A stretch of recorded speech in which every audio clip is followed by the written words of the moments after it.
আর 5 কোটির উপরে হলো প্রতি সভার জন্য 6 কোটি, আর সর্বোচ্চ 3টা সভা আপনি দেখাইতে পারবেন। ঠিক আছে,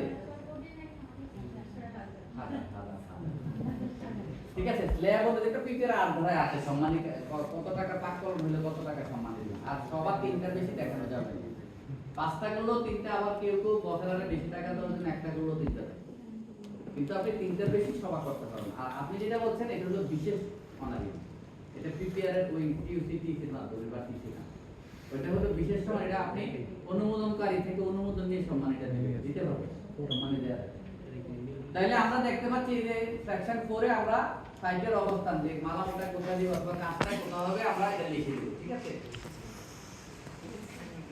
তারপরে কোটেশন ডকুমেন্টটা আমরা এখানে নাই, জাস্ট কোটেশন ডকুমেন্টও ঠিক ওইটার মতোই, কিন্তু কোটেশন ডকুমেন্টটা হলো একটু ভিন্ন, একটা পাতার মধ্যে একটা সেকশনের মধ্যে সব হয়ে যাচ্ছে, আর ওটিএমটা হলো ভিন্ন।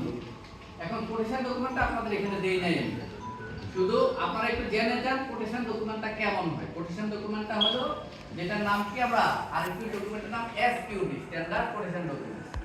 এখানে দেখেন এই রিকোয়েস্ট ফর কোটেশন কি জন্য, কি পারপাসে, অর্থাৎ কি প্রকিউর করবেন, কোন তারিখে ইস্যু করতেছেন, প্যাকেজ নাম দেখেন সব জায়গায় আছে। ওই যে ওটিএম এর মেথডে যেরকম প্যাকেজ নাম্বার আছে আর আরএসপি তো আছে, আর এখানে এই কন্ট্রাক্টরের নাম এগুলি আপনি লিখে দিবেন। যখন আপনি আরএসপি ডকুমেন্ট বিতরণ করবেন এসকিউডি, তখন লিখে দিবেন এবং বলা হয়েছে প্রত্যেকটার একটা ইস্যু শীট আপনার কাছে রাখবেন। এটা কয়টা বিতরণ করতে হবে খেয়াল আছে তো? এসকিউডি কয়টা বিতরণ করতে হয়? আরএসপি 5টা কমপক্ষে। যখন করবেন এই যে বলা আছে যে issuing officer should keep A photocopy of this issue sheet for record purpose. Record পারপাসে এক একটা বিডারের জন্য বা সাপ্লায়ারের জন্য এক একটা শীট আপনি রিসিভ করে রাখবেন। এরকম ভাবে নথিতে কমপক্ষে 5টা দিলে 5টা রিসিভ কপি 5টা ভেন্ডরের বা 5টা সাপ্লায়ার বা কন্ট্রাক্টরের থাকবে। এটা কি বোঝা গেছে? আমি এটা দিছি যে আমার job title issue officer director, আপনারা আপনাদের পদ বাই পজিশন যে থাকে তারটা দিবেন। তারপরে এই যে বর্ণনাতে আছে আমরা দেখতে পাচ্ছিলাম ওখানে অনেকগুলো বিষয়, অ্যাটেনশন, টেন্ডার কোথায় সাবমিট দিতে অনেকগুলো দেখছিলাম না, কিন্তু আরেকটিতে আপনি তো তাকে ডকুমেন্ট দিয়ে দিচ্ছেন, একটা ডকুমেন্টে আপনি বলে দিবেন যে কখন সাবমিট হবে এবং কখন খোলা হবে, কটার আগে খোলা হবে। এগুলি দেখানোর উদ্দেশ্য হলো যেন ভুল না হয়। এই ডকুমেন্টগুলো অ্যাভেলেবল পিপিকিউ বা বিপিবি এর ওয়েবসাইটে আপনি যখন চাইবেন, যখন প্রকিউর করবেন তখন অ্যাভেলেবল নিতে পারবেন। তারপরে নিচে থাকবে প্রকিউরিং এন্টিটি। এখন প্রকিউরিং এন্টিটি কি এভাবে লেখা থাকবে? আমি ক্যারেক্ট কলেজে দেখছি লেখা আছে প্রকিউরিং এন্টিটি। প্রকিউরিং এন্টিটি ডেজিগনেশনটা এখানে নিতে দিতে হবে। দেওয়ার পরে উনি স্বাক্ষর করবে, করার পরে আপনি এটা বিতরণ করবেন। ঠিক আছে, স্বাক্ষরের আগে অ্যাকচুয়ালি বিতরণ হবে। প্লিজ আমরা যেহেতু আরেকটি সিকিউরিটি দিচ্ছি না, যে লোয়েস্ট আসলো 500 লাগে দিতে, তাই আমরা অর্ডার দিলাম, সে কাজ করলো না, তখন আমরা তাই কিছু করার নাই, না করলে বাদ আবার পুনরায় আরেকটু করবে। হ্যাঁ, পুনরায় আরেকটু, এটা একটু ঝামেলা আছে, তবে এটা করে না, কারণ এটা তো আরেকটু মানে তো আপনি বুঝাই বুঝিয়ে দিচ্ছেন, যে করবে তারই দিচ্ছেন। আরেকটুতে শান্তিটা হয় না, কারণ আরেকটুটা পাওয়ার পরে তার কাছে মনে হলো যে না এটা করতে গেলে লস এটা রেয়ার কেস, যদি না করে আপনি পুনরায় আরেকটু। নরমালি আরেকটু মানে কি রিকোয়েস্ট ফর কোটেশন, আমি কোটেশন পদ্ধতিতে তো আমি যে করবে সেই তো দিচ্ছি বা তাকে আমি দিচ্ছি করবে, তবে রেয়ার কেস আছে কোনো কারণে না করলে তাহলে আপনি কিন্তু আর সেকেন্ড ম্যানকে দিতে পারবেন না, আরেকটু আপনি পুনরায় আবার আরেকটু করবেন। তারপরে দেখেন এসকিউডি আরেকটু যে ডকুমেন্টের কথা বলতেছি, ওখানে এসকিউডি লাস্ট এটা হলো এই যে বিইউকিউটা, কিন্তু এসপিডিতে ছিল দুইটা অংশ, এসপিডি থাকে দুইটা অংশ, একটা হলো রেড শিডিউল আর একটা হলো স্পেসিফিকেশন, আর এখানে একসাথে থাকে। একসাথে আপনি স্পেসিফিকেশন দিবেন, কোয়ান্টিটি দিবেন, ইউনিট দিবেন, ইউনিট রেট দিবেন, দিয়ে এই ইউনিট পর্যন্ত আপনি করবেন। ঠিকাদার কি করবে? ঠিকাদার ইউনিট রেট দিবে। এবার ওটিএম হোক আর এফকিউ হোক, আমরা কি রেট দিয়ে দিব না ঠিকাদার দিবে বা সাপ্লায়ার দিবে? রেটটা কে বসাবে? ইউনিট রেট ঠিকাদার। ঠিকাদার আমি কিছুদিন আগে এক জায়গায় ইভ্যালুয়েশনে গিয়ে দেখছি লেখা রাখছে এস্টিমেট সহ, তো ঠিকাদার লেখা দিয়েছে 6% ল্যাব, 5% ল্যাব। এগুলি হয় কেন? জেলখানার একটা নয়, এগুলি হয়েছে কেন? এগুলি তারা না জানার কারণে, দরেই নেই ডকুমেন্টটা, মানে স্ট্যান্ডার্ড ডকুমেন্ট এমনি বিক্রি করে ফেলছে আর কি, বুঝছেন না? আমরা এই যে রানীতে এলজিডিতে এক দুটো ইঞ্জিনিয়ার মহসিন ভাই জেলখানা, আপনার টেন্ডার সিকিউরিটি ফেরতের কারণে স্যার ব্যাক টেক্সট ফর্ম গালি দিব না, ব্যাক ট্যাক্সটা এরা দিবে। আপনি রেটের কোনো বিষয় আপনি দেখবেন না, আপনি শুধু এই ইউনিট পর্যন্ত আপনি শেষ।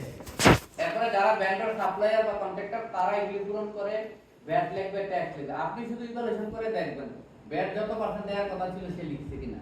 যদি কম লিখে হবে না কম লিখলে আপনি যোগ করবেন, এখন স্যার 15% 10% কি আর নিয়ে সে দিল আপনি 15% যোগ করবেন, দিয়ে ইভালুয়েশন করবেন। অনেক ঠিকাদার খুব চালাক, এরা কি করে ব্যাটটা ট্যাক্সটা কমাই লিখে আছে লস হয়ে যায়, হয় না এরকম চালাক আছে না? এগুলো বলছি আমরা লিখতে ভালো হয় আমি নিয়ে বলে দিলাম যে এত আপনি এখানে পার্সেন্টেজ লিখে দিবেন। আপনি যদি লিখতে চান এখানে লিখুন ব্যাট এত পার্সেন্ট।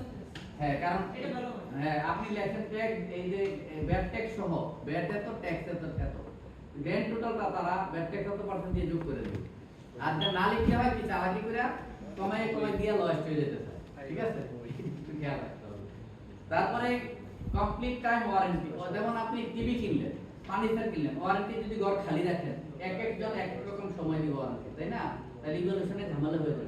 এই ওয়ারেন্টি ঘরটা আমাদেরই দিতে হবে। আমরা যদি বলি 3 ইয়ার, সবাই 3 ইয়ারতে বুঝে শুনে রেট করতে হবে। কারো খারাপ লাগতেছে? পিছনে যারা আছে খারাপ লাগতেছে? আসলে এইসব সেশনে গল্প বলার কিছু থাকে না তো। ওই যে বাঁশবাগানের মাথার উপর চাঁদ উঠে পুকুর পাড়ে বসে থাকে নানি দাদিরা গল্প করে, এরকম সুযোগ থাকে না। হ্যাঁ, তো এইগুলি খুব গুরুত্বপূর্ণ, কিন্তু আপনারা হয়তো বুঝতেছেন না বা যারা যারা কাজ করেন এটার জন্য অনেকে বিপদগ্রস্ত। ওই যে মেহসিন সাহেব জেল খাটতে পরে তদন্ত উনি স্বীকার করতেছে যে আমি কোনো দোষ করিনি। আমি নিজেও ওনার সাথে দেখা করছি, পরে বললো ভাই এই ঘটনা কি, ওনার কম্পিউটার অপারেটর ডেলিগেশন, ওইটা আমরা রিলিজ লিখি না, ব্যাংকড্রাফট ফার্মাসিউটিক্যাল বাজেয়াপ্ত করলে রিলিজ সিএলটি সব দিয়ে রাখছে, ওনার সইও ওনারা দিয়ে দেয়। এত বিশ্বাস, আরো বেশি তারপরে তাকাই দিল। তো এখন আমার কলিগকে, আমার সাবঅর্ডিনেটকে আমি বিশ্বাস করব কতটুকু, যতটুকু করা যায়। কারণ সে টাকা দিলে দেখবেন যে কাপড়টা কাঠের মধ্যে হাঁকড়ে থাকে টাকার জন্য। তো এখন যার ব্যাংকটা বাজেয়াপ্ত হলো ওই ব্যাংকটাও সে ফেরত দিয়ে দিচ্ছে টাকা, ওখানে রিলিজ লিখে দিয়ে দিচ্ছে। তদন্তে দেখা গেল যে ওনার স্বাক্ষর, ওনার জিজ্ঞাসা করতে এই স্বাক্ষর কি আপনার, বলতেছে জি হ্যাঁ বা এরকম, তো তদন্ত ওনারই স্বাক্ষর। কারণ কি জানেন, সন্ধ্যার পরে বা বিকালে বা ফাঁকে ফুঁকে দেয় বিল্ডিং স্টেশনটা কি করছে, ব্যাকগ্রাউন্ডসের তারা কি করছে, 20টার সাথে আরো 5টা সই দিচ্ছে, তারে তো সই দিয়ে আর অভিজ্ঞান ঠিকাদারের সাথে কথা বলে, সাংবাদিকের সাথে কথা বলে সই দিতে আছে। পাকে যে রিলি বাতিল গুলো দিয়ে দিছে, অবমুক্ত লিখে দিছে, উনি আর জানেন না। তো এখন জেল তো খাচ্ছে ওনার, সম্মান তো ওনার গেছে, চাকরি তো ওনার দিচ্ছে, তাই না? এটা আমরা এখানে যারা আছি আমরা অনেকে কিন্তু ইচ্ছাকৃত ভাবে ভুল করবো না, ভুলটা হয় অনিচ্ছাকৃত। বস বলতেছে ইভালুয়েশন ঠিক আছে সই দিয়ে দেবে, এগুলি করা যাবে না, নোট অফ ডিসিশন দিয়ে দেবেন প্রয়োজনে। আমি এক জায়গায় 36 কোটির এক বিষয় আমি দিই নেই, মন্ত্রী এসে বসেছিল, মাসালমান পিস্তল নিয়ে প্রসিডিং সামনে রেখে বলতেছে সই দিবেন না, আমি সই দেবো না, আমার দ্বিতীয় বয়স হয়ে গেছে, আমি সই দিই। পরে বছর তাহলে প্রসিডিং চেঞ্জ করেন, প্রসিডিং আমি লিখছি যে দরপত্র এখানে দাখিল এবং দরপত্র ডকুমেন্ট সঠিক ছিল না, মূল্যায়নের প্রতিমান আমার কাছে ব্যক্তিগত প্রতিমান হয়েছে, সেক্ষেত্রে এটা মূল্যায়ন সঠিক হবে না। স্যার একজন তো আরেকজনের কাজ বিক্রি করে দেয় সেক্ষেত্রে এটা তো কোচিং, এটা করে তা আপনি ওই টেন্ডার ডকুমেন্টে বলে দিবেন joint venture not applicable, authorisation নেবেন না, বিক্রি করলে স্কুলের হুমকি দেয় স্যার এটা তো দিবই আমি কিছু। জানি না যে না এত ভয় ফাইলে কেন নেবো, আপনি হুমকি দিবই, অনেক কিছু দিব, আমাদের জীবনটা তো এরকম। এমনি হুসুর হুমকি দেয় তাও আপনি দেখবেন যে হুসুর খেয়েও মনে যেতে পারেন আল্লাহ না করুন, এত ভয় ফাইলে দুনিয়া চলবে না। হুমকি দিলে কি করবেন, ঠিক আছে ভাই বুঝা বলতেছি, আপনাকে অফিসে আসছে একা পাইছে, ঠিক আছে পিস্তল দেবো, ঠিক আছে ভাই তুমি যা বলছো তোমার দাবি হয়তো ঠিক হইতে পারে, আমি তোমার জন্য কি করা যায়, কি করা যায় কই আপনি বসের বলে দেবেন সুন্দর করে, শেষ।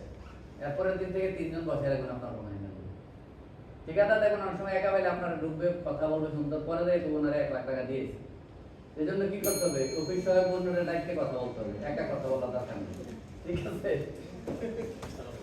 আচ্ছা আমরা শেষ করে দিই, আমি চাচ্ছি আপনাদের কষ্টের কাজ না হয়। তবে আমি এই সেশনে এখানে এই যে ওপেন টেন্ডারিং এর একটা বিষয় আছে, ওপেন টেন্ডারিংটা কিভাবে করি মানে কে বলতে পারবেন না বলেন, ওটিএম বা ওপেন টেন্ডারিং